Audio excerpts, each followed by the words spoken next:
ეხლა ვიწყებ ისევ ხორბლის არაყის შენიშნის მომზადებას და ამ ვიდეოში თავიდან ბოლომდე იქნება ნაჩვენები ყველა ეტაპი. დღეს ვიწყებ ბალაოს გაღვივებას.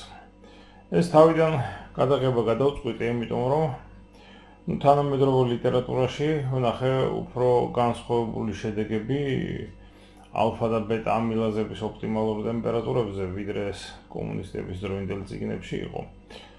იმითაც მშვენიერი გამოდის, ახლა მინდა რომ გამოვცადო აი ამ ახალი ტემპერატურული რეჟიმით, როგორ იმუშავებს ბალაო.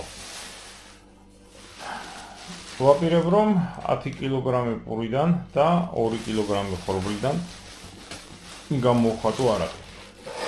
პირველ რიგში უნდა დავიწყოთ ბალაოს გაღვივება. ეხლა მე აი ამ ხორბალს, რომელიც ზუსტად 2 კილოგრამია, ჩემს სასწორზე ატონილი, რომელიც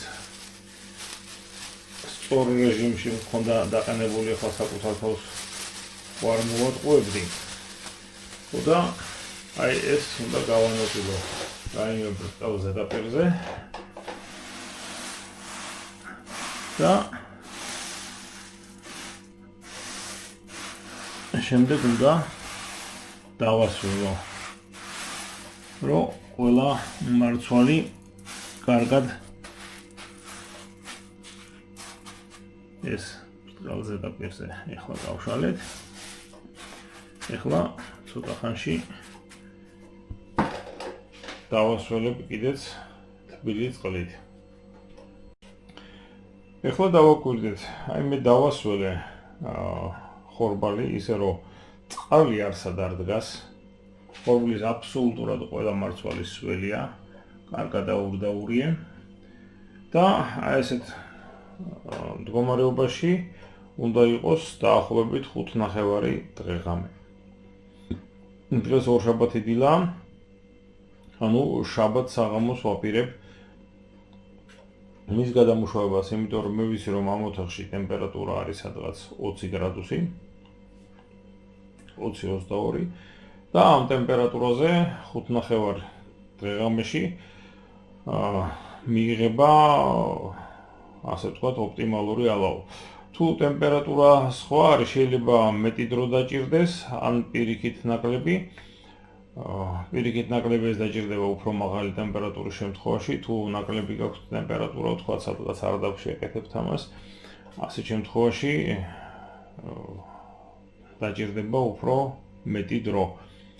შესაბამისად კრიტერიუმს დაინახავთ, რომ დაახლოებით რამ სიგრძე უნდა იყოს ღივი, რომ ის ალაო ჩაითვალოს უკვე ოპტიმალურად. ეხლა მე სამზარეულოში რადგან ადგილი მაქვს, პრობლემა არ მაქვს, ამიტომ სამზარეულოში ვაკეთებ. რამდენიმე დღე უხერხულობა იქნება, მეტი არაფერი. ეხლა ეს ასე უნდა დავტოვო და პერიოდულად ამ 5 დღე-ღამეში უნდა აუცილებლად პერიოდულად წყალი მივამატო, თუ დავინახე რომ ოდნავ მაინც შეშრა, თუ სველია ხორბალი, არაფრის დამატება არ უნდა, მაგრამ თუ ოდნავ მაინც შეშრა, აუცილებლად უნდა იყოს სველი, გარეგნულად სველი უნდა იყოს აბსოლუტურად ყველა მარცვალი. ეხლა შევწყვიტოთ გადაღება. ალაოს ყოველდღიურად უნდა დახედოთ, თუ ოდნავ შემშრალი ხორბალი დაინახეთ, მაშინვე უნდა დაასრულოთ, სველი უნდა იყოს ვიზუალურად, თან ისე რომ წყალი არ დადგეს, რაზედაც გაშლილია ხორბალი. ეხლა მე დღეს დავათვალიერე და წყალი მივამატე. ხორბალი წყალს ნელ-ნელა იშრობს, ჯირჯუდება. ეს ჩვეულებრივი პროცესი არის გაღვივების. პრაქტიკულად ყოველ დღე აი 2 კილოგრამ ხორბალზე 1 ჭიქა წყლის დამატება ალბათ მოგიწევთ, გააჩნია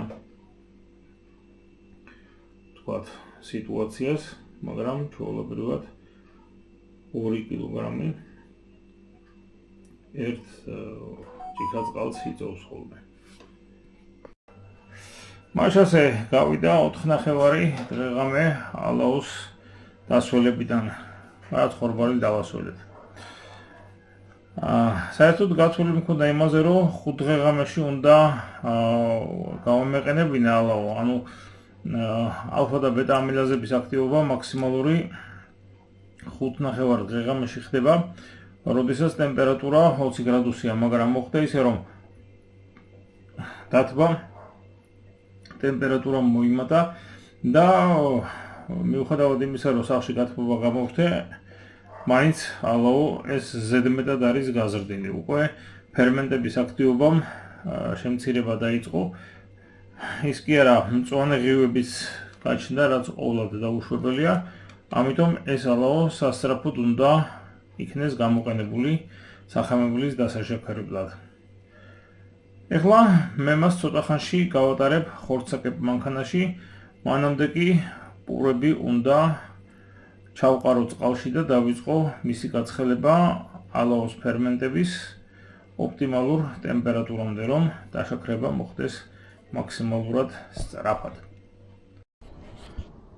Так, სახამებლის წყარო არის ჩვეულებრივი პურის და ფუნთუშეულის ნარჩენები, რომლებიც დაგროვდა რამდენიმე კვირის განმავლობაში.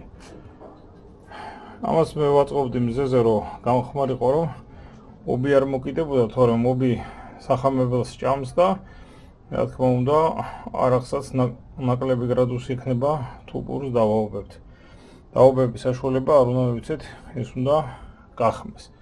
ეხლა ეს უნდა ჩავუყარო ამ დიდ ქვაბში და შემდეგ გავხსნა წყალში. ეხლა მაქსიმალურად უნდა დავამტვრიოთ ეს პური და რომ დავამტვრევთ, წყალში ჩავალბობთ და დავიწყებთ გაცხელებას. უბრალოდ ჩავყარეთ პური ქვაბში, დავასხით წყალი, რომ კარგად დასრულდეს ეს გამხმარი და ვაცხელებთ. პერიოდულად უნდა მოვურიოთ და მივიყვანოთ 62-დან 67 გრადუსამდე. სანამ ეს გაცხელდება, ამასობაში უნდა გავატაროთ ალაო. აი, ხორცაკებ მანქანაში ეს ალაო უნდა გავატაროთ, მერე გაჩვენებთ, როდესაც დამთავრდება მისი კატარება. ეხლა ხედავთ რა არის და მერე ნახავთ რა იქნება. ეხლა ხორცაკები მანქანა, რომელიც ჩინურ სარდაფშია გაკეთებული, რაღაც ბრენდის ისინი კი ჰქონდა იარლიყები. მაგრამ აქაც ვიცავ 10 წამის წესს. 10 წამი რომ ვამუშავებ უწყვეტად, მერე აუცილებლად ვაჩერებ. დაახლოებით 4 წელი მაქვს, ვიყენებთ ინტენსიურად, მაგრამ აი ეს სავალდებულო დასვენებები ეს აუცილებელი გახდა.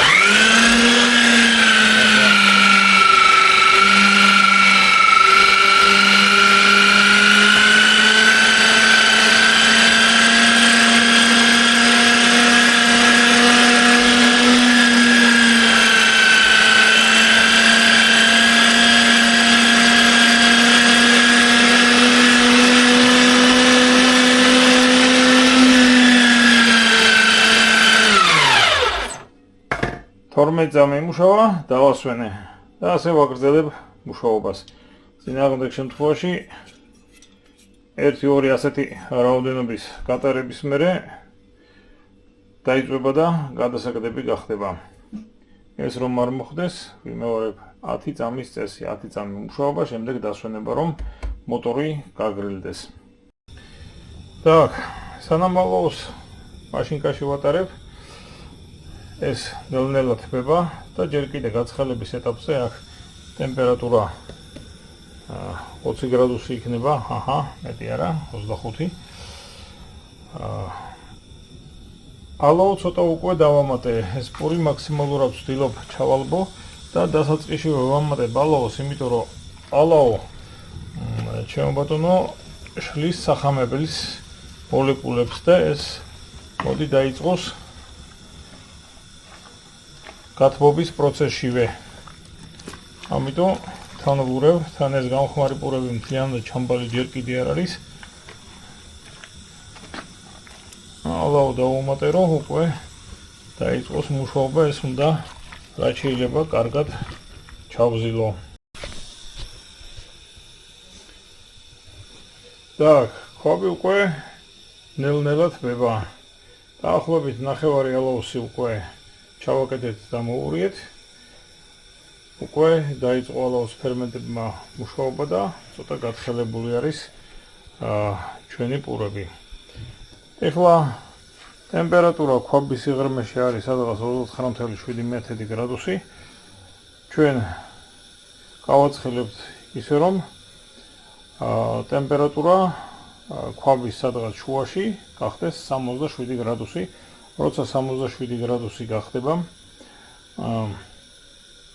ამის მერე დავუმატებთ დანარჩენ ალაოს და შევინარჩუნებთ ტემპერატურას 62-დან 67 გრადუს დიაპაზონში.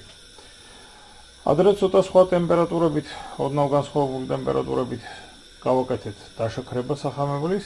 ეხლა ასეთივე ტემპერატურით აღარ ვაკეთებთ, იმიტომ რომ გამოჩნდა ცოტა სხვა მონაცემები ხორბლის ალფა და ბეტა ამილაზების შესახებ, რა აქვთ მათ ოპტიმალური ტემპერატურები. ეხლა რაც ხდება, ანუ პურს რომ ვხარშავთ ალაოსთან ერთად, როსორად ვაცხელებთ ის მოხარშვამდე და 100 გრადუსამდე არ იქნება მიყვანილი. ეს არის სახამებლის დაშაქრების პროცესი, ანუ სახამებელი უნდა დაიშალოს გლუკოზამდე და მალტოზამდე. მალტოზა არის 2 გლუკოზა. ამის შემდეგ აი ამ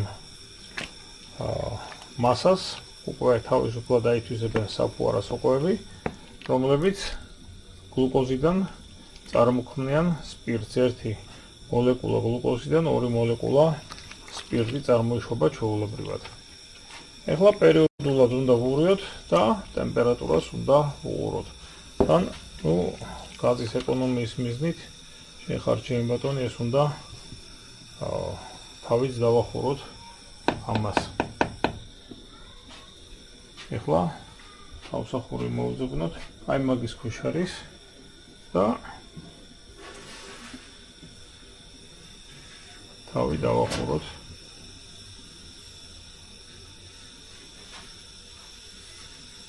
ერთი კიდე ცოტა დაბლა ჩავწივესა.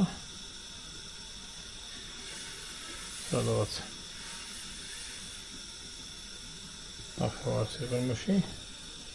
ხო, ტემპერატურა სხვათა შორის 51.1 გრადუსია, ეხლა 51.6 დაახლოებით 67-მდეც მალე მივა. ეხლა სამუდამო ქვაბი გაზზე, რა თქმა უნდა, ნელად ხდება ძალიან. აი თერმომეტრი გვერდზე გვიდევს, სადღაც ქვაბის ცენტრშია ჩაშლებული ამ თერმომეტრის სენსორი. ეხლა ტემპერატურას მიჩვენებს 51.9 გრადუსი. პერიოდულად ყოველ 10 წუთში ხდით თავს, მაქსიმალურად ვურევ, რომ ტემპერატურა გათანაბრდეს მთელ მოცულობაში. წინააღმდეგ შემთხვევაში პერიფერიაზე ნაკლები იქნება ტემპერატურა, ცენტრში შედარებით მაღალი, აუცილებელია ტემპერატურა გავათანაბროთ, რომ პლუს მინუს 2 გრადუსი იყოს. აქეთ იქით ეს სრულად შესაძლებელი არის. ქვაბი 50 ლიტრიანი გახლავთ. ახლა ამდენი ხანი ვლაპარაკობ, ტემპერატურა არ დაცულა, აი 42, ანუ 0.1 გრადუსით მოიმატა. ისიც აი ახლა რა.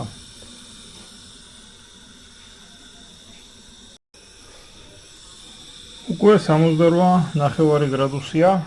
ცოტა გადავაჭარებთ კიდევაც სამიზნეს. ეხლა მე ამაში ჩავყრი დარჩენილ ალაოს, აი რაც აქ მაქვს. ეს ცოტა გააცივებს, რა თქმა უნდა, ეს მასა და ისე უნდა მოვურიო კარგად. შემდეგ 67-დან ასე ვთქვათ, 62 გრადუსამდე უნდა შევინარჩუნო 2 საათის განმავლობაში.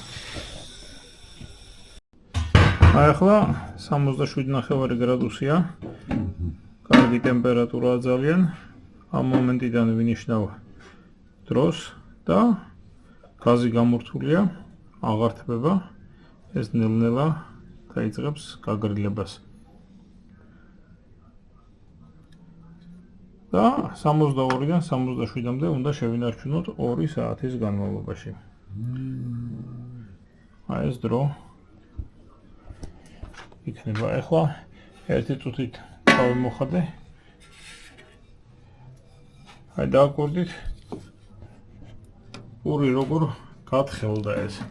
ანუ სახამებელი დაიშალა და ეს დაშლილი არის სულ საქაროზა არა, მალტოზა და გლუკოზა. ეს უკვე ძალიან ტკბილი იქნება. უბრალოდ ჯერჯერობით ძალიან ცხელია.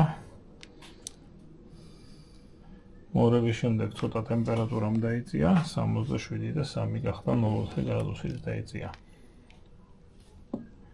აი ამ ტემპერატურებში 1 გრადუსი არაფერს არ ნიშნავს. უნდა შევინარჩუნოთ 2 საათის განმავლობაში. გავიდა 2 საათი. ტემპერატურა 64 გრადუსია. გაზის კომფორტი 1 იყო დარჩენილი და გამოვთე. გასამართლოს ეს 2 საათი საკმაოდ მომაბეზრებელია, იმიტომ რომ ჩქარა ცივდება და საჭიროა ანთება ჩაქრობა. ანდა ძალიან პატარა ცეცხლზე ყოფნა, როგორც ახლა მე მქონდა. ყველაზე პატარა კომფორტი იყო ჩართული და ისიც ძალიან პატარა ცეცხლზე, რომ ტემპერატურა ძალიან არ წასულიყო ზევით. ასე ვთქვათ 62-დან 67-მდე მეჭირა ვაკონტროლებდი, პერიოდულად ვხურებდი, სმორევა ხდებოდა დაახლოებით 10 წუთში ერთხელ. ასე რომ საკმაოდ შრომატევადი რამ გახლავთ. ეხლა ეს რაც არის მასა უნდა გაცივდეს ნელ-ნელა და როდესაც გაცივდება ტემპერატურა ჩასწდება 30 გრადუსს, მერე მასში უნდა გავუშვათ საფუარი. ჩვეულებრივი პური საფუარი, რასაც გამოსაცხობად იყენებენ სამზარეულოში ქალბატონები, სწორედ ის საფუარი. თუ სპეციალური ღვინის საფუარი გაქვთ, ის კიდევ უფრო უკეთესია, იმაზე კიდევ უფრო კარგად დადუღდება და მეტი გრადუსი იქნება, უფრო უკეთესი გამოსავალი გვექნება. ეხლა მე მაქვს სახლში ჩვეულებრივი საცხობის საფუარი და იმას დავუმატებ, როდესაც ტემპერატურა 30 გრადუსამდე გაცივდება. მასა როგორც იქნა გაცივდა დილისთვის, ჩავაყარე აი ეს ჩვეულებრივი საფუარი დროჟი. აბატონო, არაფერი განსაკუთრებული, თქვენ თუ სხვა ფირმისა გაქვთ, სხვა ფირმისაც შეგიძლია ჩამოთოთ, იგივე შედეგს მოგცემთ აბსოლუტურად. ეხლა დაიწყება დადუღების პროცესი. აი დუღს პური შევზილოთ პერიოდულად დღეში 2-ჯერ 3-ჯერ პურევ ამას. სპირტის სუნი დგას, მაგრამ ამ სუნს ახლა ვიდეოში ვერ გადმოვცემ ნამდვილად.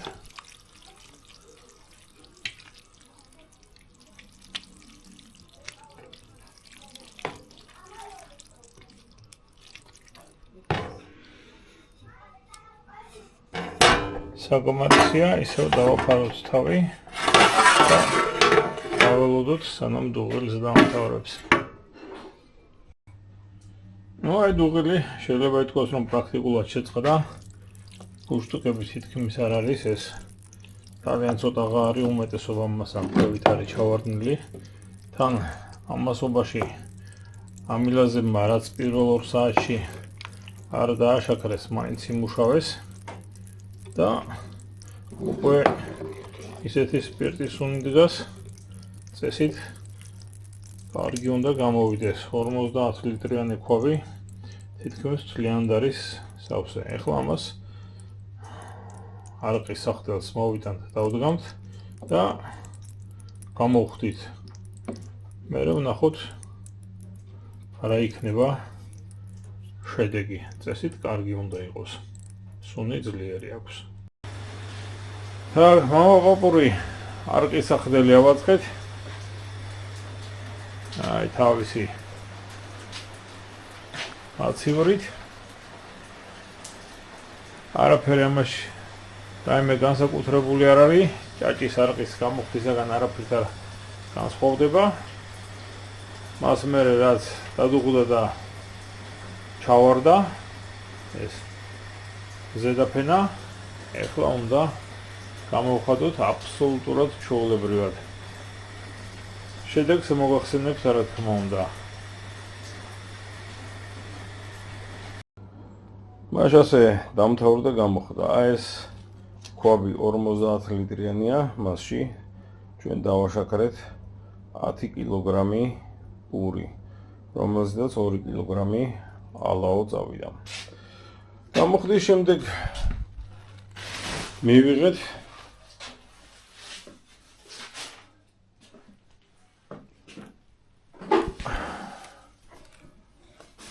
არაყი ამ ორ ბანკაში, უბრალოდ მე ბოლომდე აღარ ვადინე, არახი აღარ მინდოდა. ასე ვთქვათ, გადასაბრუნებლად მეტის გამოხდას არ ვაპირებ. აი ამ ბანკაში სადღაც 800 მილილიტრი არაყი იქნება და მისი გრადუსი არის 55. აი არ ვიცი, რამდენად კარგად ჩანს. ხოლო აი ეს თავდახურული ბანკა, რომელიც 1 ლიტრია, ეს არის სადღაც 74-75 გრადუსი. არ ჩანს კარგად, მაგრამ აი შევხედოთ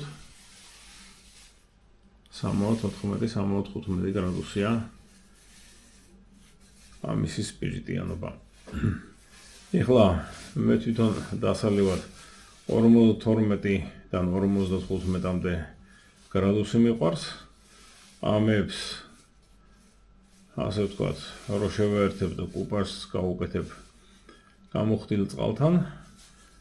შესაბამისად დაახლოებით 2 ლიტრა 200 ასე გამოვა 55 გრადუსიანი არაყი. მე მგონი საკმარისად კარგი შედეგია, თუ გავითვალისწინებთ იმას, რომ ეს ყველაფერი არის პურის ნარჩენებისაგან მიღებული, რომელიც ბევრ ოჯახში გადასაყრელია ან ცხოველებისათვის მისართმევი. ის ბარდა, რომელიც აქედან რჩება, ცხოველებისთვისაც გამოდგება და მულჩადაც გამოდგება. და მართლა კიდევ დამოვიწყდა, რომ თავი, ანუ პირველი 150 გრამი აეგერა მაქვს და აი ამ თავს პირველ 150 გრამს მე ყოველთვის ვაქცევ, თქვენც ესე გირჩევთ, იმიტომ რომ ეს შეიცავს ყველაზე ცუდ სპირტებს, მათ შორის მეთილის სპირტს და ამიტომ სასურველია, რომ ეს მინარევები, რომელიც ჩვეულებრივი გამოხდისას არის, მეთანოლი, აცეტონი და ასე შემდეგ, ეს ყველაფერი იქნეს გადაქცეული და ეს როგორც წესი პირველ 150 გრამში ამ ჯიქას მე გადავაქცევ, ახლა უბრალოდ მიდევს აქ მეტი არაფერი. მე მგონი ყველა ასპექტი არყის გამოხდის განვიხილეთ კარგად. მადლობა ყურადღებისათვის. კარგად ბრძანდებოდეთ.